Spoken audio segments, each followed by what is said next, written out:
how many Brian Laundries are out there? If you remember my last upload, I talked about Brian Laundrie representing a demographic. Brian Laundrie does in fact represent a demographic of people among us. These people among us are those who are reckless and careless, unloving. They're bitter, they're angry, they're hostile, they're rageful. A lot of these people you come across daily. Some of you have these people in your own families. If Brian Laundrie represents a demographic of people that we need to be aware of, how many are out there? I think we know the answer to this, but we don't like talking about it, which is exactly why we're going to.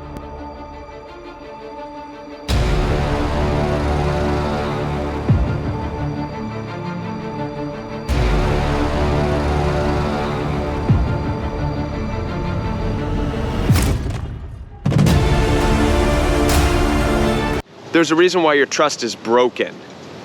There's a reason why you've lost faith in humanity.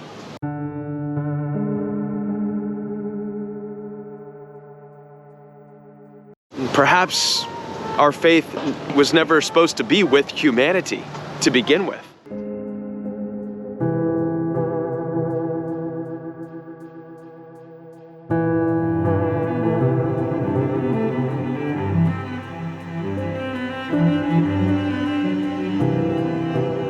It's reported that 1 of every 4 women will experience severe physical domestic abuse.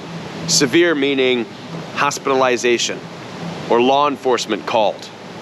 This is the case of Gabby Petito and Brian Laundrie, which, by the way, a lot of people believe that the Moab police dropped the ball, and rightfully so, because it was severe enough of an incident to have them called, but they maybe didn't treat it as though it was severe. But nonetheless, 1 out of 4 women experience that.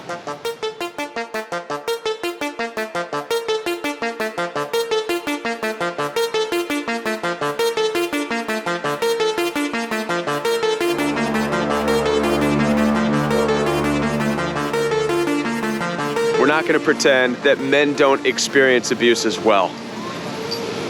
Look, Brian Laundrie can be a girl. Yeah? And I'm not talking about gender identity issues.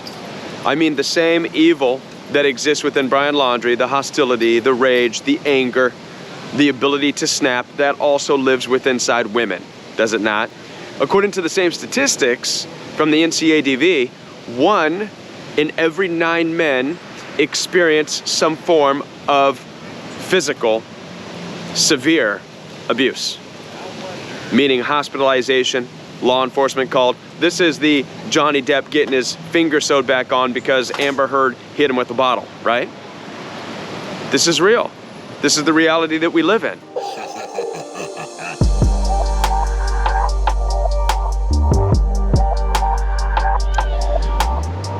What these statistics don't share are a couple of things that are really important. Number 1, they don't share the amount of people who don't talk about it.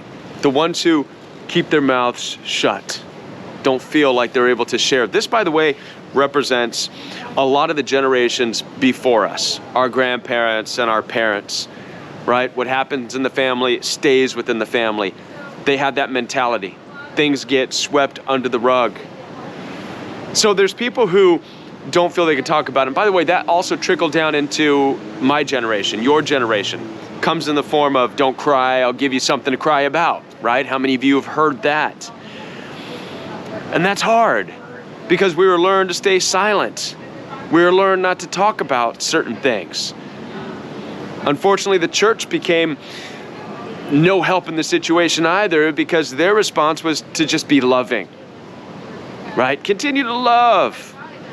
Let them hit you, turn the other cheek, all this nonsense. How many people have been severely hurt as a result of all of that, right? That's one thing. There's another thing. A big one is forms of abuse that don't leave physical signs. This is what typically falls under the umbrella of the narcissistic abuse that you and I talk about.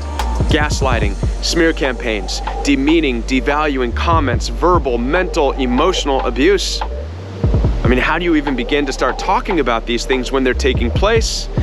It's difficult. And that's why they're not accounted for in the statistics. But you can be sure of one thing.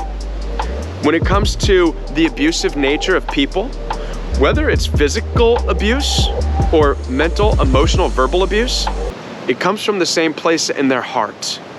Even Jesus said that. Jesus said in the New Testament, out of the heart of a person comes wickedness, violence, hostility. So make no mistake about it, when you're in a relationship and somebody is demeaning you and devaluing you, it comes from the same heart as somebody who could kill you. And so we need to start taking these things into consideration. With all things now into consideration, I'm going to tell you how many Brian Laundries I believe are out there. What are we really up against in this world while we're here? All right, I'm going to tell you what I believe. You ready?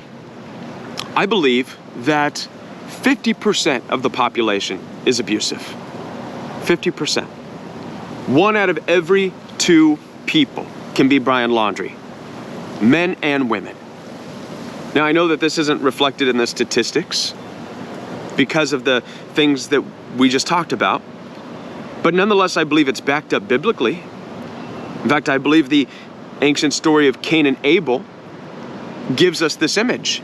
Cain and Abel, being the first 2 people born on earth, represent 100% of the population.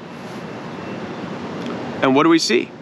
Cain represents evil, wickedness, maliciousness. He's a murderer. That's 50%. Abel represents obedience, striving for purpose, meaning, prosperity. That represents the other 50%. So this means that 1 out of every 2 people you come across, potentially, men or women, could be abusive. Out of a family of 4, it means that 2 people could potentially be wicked, while 2 could be good. This is hard for us to process. And some of you might be saying, well, everybody in my family is good. Okay, there's a lot of families that have everybody they're good. That's fine. But there's also a lot of families where everybody is equally bad. So it doesn't mean that everywhere you are, 1 out of every 2 people is wicked. It just means in general, the ratio. I believe it's a perfect balance, if you will, of good and evil in this world. And I think that you and I need.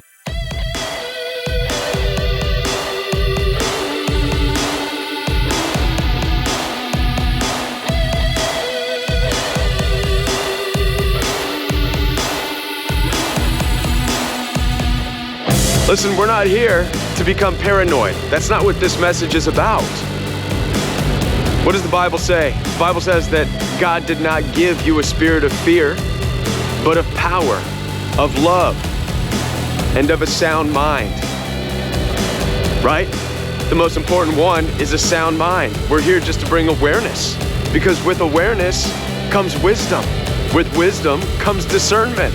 And with discernment comes your safety and your protection, right? That's what we're here for.